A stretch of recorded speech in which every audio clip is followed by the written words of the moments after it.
الشباب والنصر لأرضية الملعب، وننتقل للزميل جعفر أصليح. جعفر تفضل.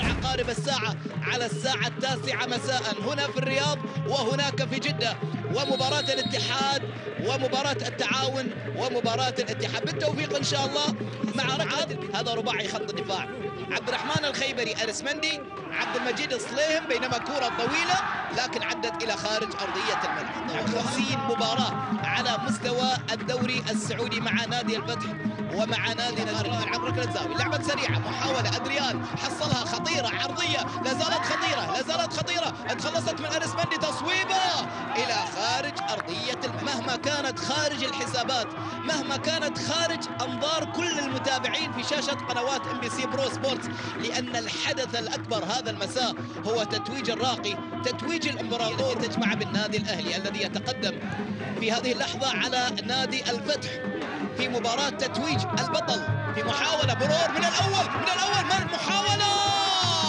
الله على الاختراق، وصل في كرتين، شوف الاختراق، شوف الوصول، شوف يا الله على عبد الوهاب جعفر اللاعب الشاب، مر من الأول مر من الثاني، تقدم واقف صح، انتظر وصدت الكرة في كرة جميلة شبابية. كان ممكن الشباب يخطف، الشباب يتقدم، يحاول الشباب، محاولة عرضية أمام المرمى، ضاعت ثانية. لكن وعندما حضر النصر إلى المنصات وإلى البطولات الله، وعدت كرة خطيرة إلى خارج أرضية الملعب. لعبة، محاولة، انطلاقة خطيرة، انفراد، جول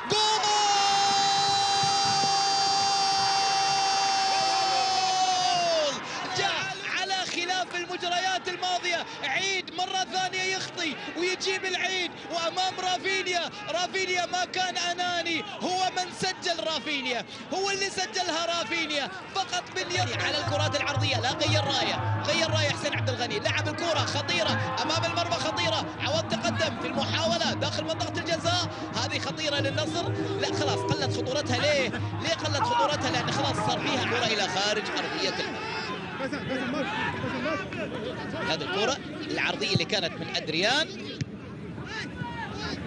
يترك الكرة عبد الله الوسطى، يلعب الكرة داخل منطقة الجزاء، شايفين الخطورة، محاولة للشباب، الله يا شباب، الله. أيام سعيد العويران، يتذكر الأيام الجميلة، يتذكر أيام صالح الداوود والأسماء الكبيرة التي مرت في الشباب. ننتظر ونتابع أيها الأحبة الكرام شوط المباراة الثاني، النصر والشباب في آخر ليلة لهما في دوري عبد اللطيف جميل السعودي للمحترفين. عبد العزيز الجبرين، أدريان، يحيى الشهري، الفريدي، وصافرة على مستوى الدوري السعودي. حسين عبد الغني يلعب الكرة داخل منطقة الجزاء، الراهب بالخلف من بعيد، تصويبة، شايفين الكثافة العددية الموجودة، اصطدت من بعيد. المباراة الأول دخول اللاعب اسماعيل المغربي رقم 70 بدلا من اللاعب المجيد الصليهم رقم الصليهم المصاب، تغيير اضطراري. اسماعيل المغربي اللي متقدم فيها الشباب حتى الآن بهدفين مقابل لا شيء، يلعب كرة أدريان، تقدم أدريان، يلعب العرضية، محاولة بالراس، يا سلام، عرضية للراهب، لعب الكرة بعد عرضية أدريان، لعب الكرة بالراس، ويا الله يا وليد عبد الله، برافو، يعود إلى الأذهان ويعيد. ما شاء الله تبارك الله، إمكانيات كبيرة، يلعب الكرة في محاولة للشباب، عبد الله الوسطى يلعب كرة إلى خارج أرضية الملعب، حاول فيها الأصلية المنتظرة لدى المغربي، لكن فضل عبد الله الوسطى أن يلعب الكرة القوية فين، والخطأ عند أدريان.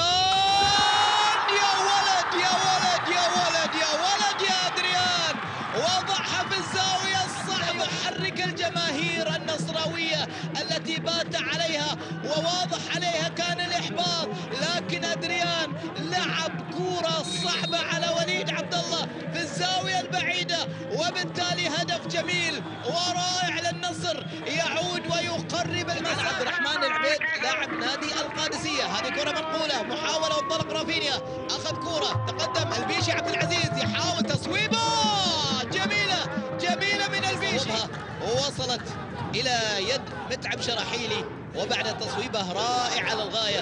تقدم، أخذ كرة، تقدم، لعب كرة للأمام، محاولة عند الراهب لأدريان، كل الحلول عنده، كل الحلول، يا سلام. الأخيرة الشبابية تؤازر حسن معاذ، وهذه الكرة الأخيرة اللي صوبها على الطرف الأيمن يحيى. محاولة الراهب داخل منطقة الجزاء، عرضية أدريان، هياها، أحلى كرة نصراوية تقول على أقل تقدير أن ننهي الدوري ونحن على أقل تقدير متعادلين. تقدم يحيى الشهري، لعب كرة في العمق، خطيرة جول، وعدت كرة خطيرة للنصر. النصر خطير في الدقائق الأخيرة، رغبته في العودة إلى المباراة.